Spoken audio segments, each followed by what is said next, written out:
Watchdogs call for policies on police facial recognition procedures.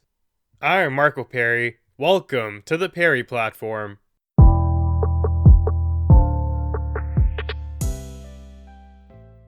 I feel like we've been talking about data a lot lately, but there's a lot of things here that have to be said. The general gist of all of these stories, though, is that the government does not have any plans in action right now when it comes to data protection. It's quite worrisome, as we'll see with today's article. The CBC writes the use of facial recognition technology by police is growing in Canada as privacy laws lag. The sad reality is that this trend of lagging laws isn't really just specifically attached to facial recognition technology. Privacy laws in pretty much every area are falling behind. They just aren't keeping up with the times right now. And we have to ask ourselves, why is that? Is it because the people we elect are incompetent, or they're too busy, or they don't care about it? It's going to be one of those three things. And it's important because right now, privacy isn't really a thing. It's been eroded to the point of not even existing. Shockingly though, a lot of people just don't care. Partly it's our fault for letting it happen. A lot of data that's online and being circulated against us is stuff that we put up there willingly.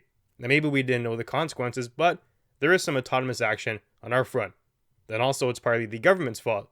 They haven't done anything when it comes to regulating these industries. Then you have the corporations who are also partly to blame. Those are largely the entities who are taking your data and abusing it, and also making a hefty profit from it as well. They're having a field day making money with your info.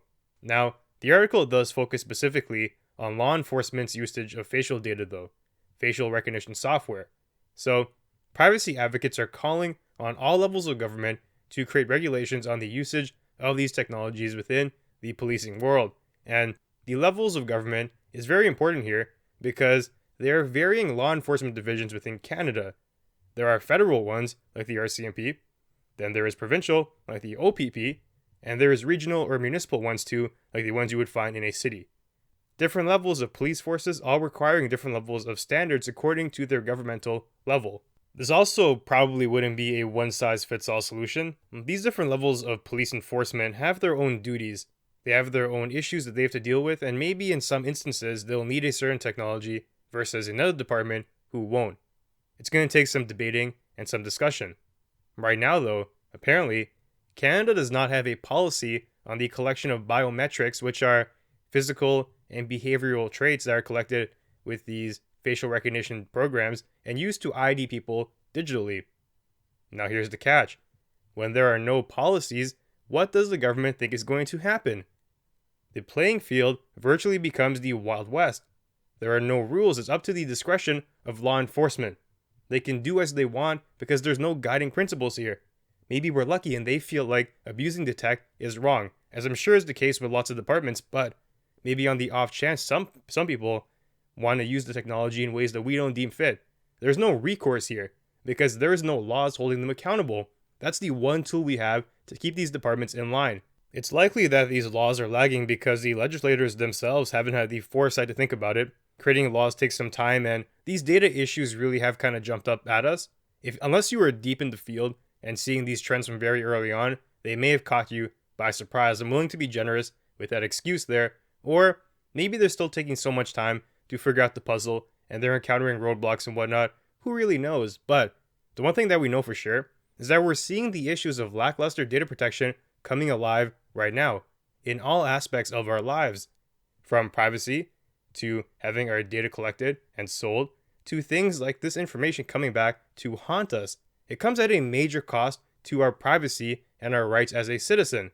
Some people may not care about these things, but they do come with consequences, some of which we may not even be totally seeing right now. They may be hidden, they may not be visible at this point. It doesn't take a very creative mind though to see where this slippery slope can end, where data collection reaches a point where it's being used as an oppressive mechanism by government and corporations to keep you in line. Information about everything you do being readily available and ready to be used against you is not a good recipe as a citizen. We're trying to avoid that, and that's why we need the laws. Data is a good thing. All these analytics are amazing, but within the proper boundaries, we have to figure out the dimensions of the playing field. We have not done that yet. The article then goes on to say that some police departments in Canada have already began to use these facial recognition technologies. Departments from places like Calgary, or Toronto, they've all tested their own systems, and even the RCMP is supposedly a culprit, maybe in the past, but right now, they say that they are not using it. They didn't say anything about it in the past, though, so that might hint towards what they have done. And they do say, though, that they will continue to monitor new and evolving technology, and this brings us to a burning question. There is actually some utility to be had with law enforcement using the latest technology. Facial recognition software in the right hands could be a tool for good. It's not the same as Facebook stealing our data. We stand to gain virtually nothing from that exchange. It's thankless. We don't get anything from it. But it's very different with the police situation. To be able to facially track high-risk individuals or to better analyze the perpetrators in crimes, that would be helpful for society. It could make things safer. It could give justice to people more readily, being able to better ID criminals and sort through the cases faster. With its proper application, there is definitely benefit to be had. In the case of Facebook, I wouldn't have a problem totally opposing data collection to the highest degree. We don't get anything. There's no reason for me to be willingly giving Facebook access to my data. Maybe the only benefit is free access to Facebook, but I'm not even that big on that website. Anyways, I'm okay with cutting it off, but with the police example, you can see a tangible benefit from giving them access to that software. The problem comes up, though, where what I'm describing to you is the best case scenario, where things go as planned, where police are responsible, where the department is not abusing the data, the information, or the technology, where the world is basically a perfect utopia. But we know that's not going to be the case. On the other hand, tools like this grant government bodies almost perfect access to our personal whereabouts, to have a camera system installed that can track our every movement, to have our faces always readily available so anyone can pinpoint us. It's possible for these things to be abused. That's the reality of the situation. To have them turn from helpful tools to oppressive ones is in the cards. That can happen depending on who's using the technology. It could become a mechanism to keep citizens in line because the government will be watching you. It's basically Big Brother at its logical extreme. So, how can we try to extract some of these benefits from the technology without having it fall into tyranny, or at least reducing the risk dramatically? That is the question here, and that's the crux of what the government has to figure out. That is the role of policy. We need to balance the benefits and the cons to find a way towards a sustainable solution. We need rules that govern proper conduct and lay out measures to ensure that misuse doesn't occur. And even further, we need a system of consequence for people who do abuse the system to make sure it's not desirable.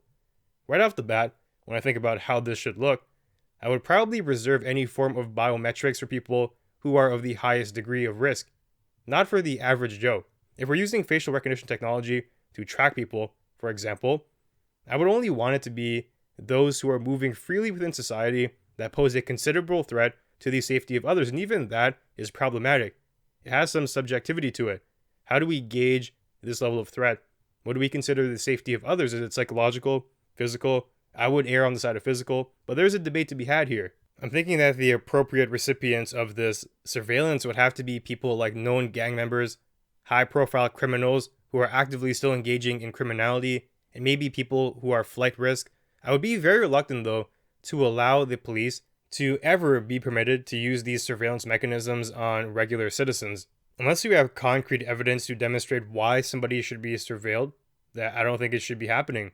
You would probably have to follow a procedure similar to getting a warrant. You'd have to present your evidence to a judge, and after they rationally look at things, they can either grant or deny your request. And at the same time, I would even expect there to be some type of prerequisite before you can even ask a judge about the possibility of using this facial recognition technology.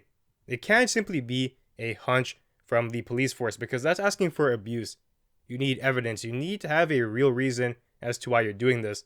Not because you feel badly about something, not because you have a sense about it, not because you saw it in a dream. For example, you would have to maybe show some of their social media posts if they're going crazy and they're talking about shooting someone or something like that, doing something heinous, then that might constitute evidence that's worthy of administering some facial recognition tracking. And I must say too that I think things like criminal records combined with continued activity, that might be a bar to play with at first, and we adjust it from there. Regardless though, These are the discussions that need to be had at the highest levels of government.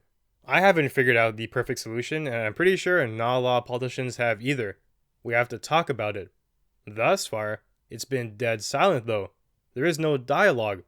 Either the people in office, they lack the expertise, they don't know what data means, which I find likely because some of the people we elect, I question their capabilities, but I digress.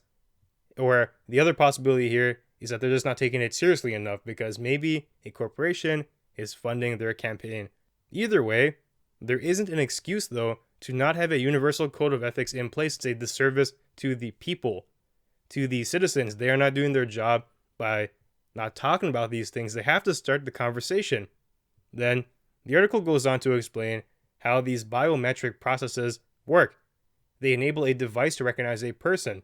They scan an image of people's faces to try and capture unique characteristics, like maybe your facial structure or the distance between your eyes, your eye color, etc. A lot of variables there.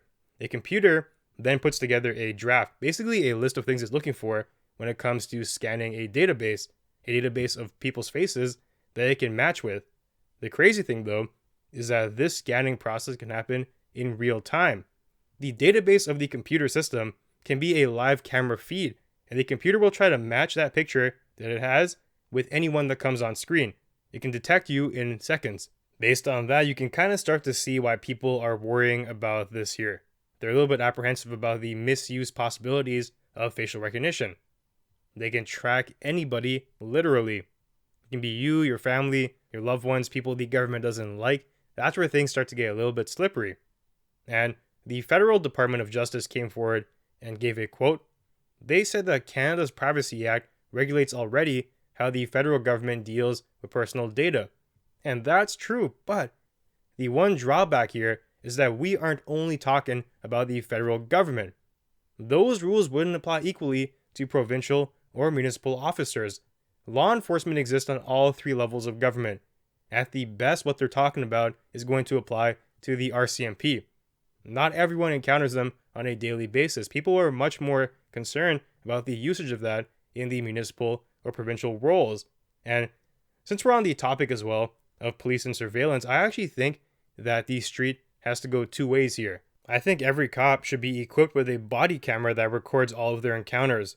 Whenever there's an issue of abuse, police brutality, it's always a he said versus she said situation. This camera would solve all of that, but it's seemingly not a welcome proposition. Unfortunately for them though, there is really no logical argument against this. It would benefit the police and the citizens. If something happens and the police is not at fault, as they should be, given they are enforcers of the law, well, the camera will protect you then, because if your citizen is claiming something that's not true, you have the evidence to show it. And at the same time, if there is a bad cop who does something bad, the body camera would reveal that, and it wouldn't just be a he said versus she said. It's like a tongue twister type of encounter. As a police department, I don't know why you wouldn't want that. As a chief, you would want to gain more trust of the public, and this is a great way to do that. At the same time, you protect your law-abiding officers from false claims of abuse, and you get rid of the bad ones who do partake in the abuse there. And all you have to do is strap on a camera onto yourself. You go about your regular day as you're supposed to. But certain people are against that because maybe it starts to reveal things that you don't want the public to know. Oh, look at that. It's the same situation, but in reverse. People don't want to be constantly surveilled because it may reveal things that they don't want the police to know. Not per se illegal activity, but things that are private to them. If they are advocating for these programs, the street has to go two ways. It can't just be a one-way road. Obviously, people are not going to respond well to that because the people who are installing this video facial surveillance, they should be open to that same form of video for themselves too. Otherwise, how can we trust that it's a legitimate request? And we do see the good in the police wearing a body cam, just like we can see the good in certain scenarios of the police using facial recognition data. There's always a middle ground here. We have to find a way to cultivate that. Find a way to ensure that we are doing the best thing possible for the society. At the end of the day, all of these things really are just tools, not inherently evil per se. It depends on the context. You can imagine some situations where facial recognition software would avert a disaster, it would save people, and you can also imagine situations where it would cause a disaster. I agree fundamentally with the article's main message, though, and that is that we haven't figured it out yet. We have no rules or principles to play by. There is nothing holding together our thoughts on the matter. There is no consequences for abusing data. That's true for the police and corporations too. Facebook, Avast, all of these companies have been abusing our data for years now, and nothing has happened. We have no entitlement to privacy, it seems, and that's a mistake. The government is not protecting its constituents. Now, the one thing you can say in defense of Canada is that they've been slowly working on a digital charter for maybe roughly a year now, but it's not in any practical form yet. It's really just a list of ideas, a vision of sorts. It's these ideals that we want to enact in our society, but we don't have the rules figured out yet.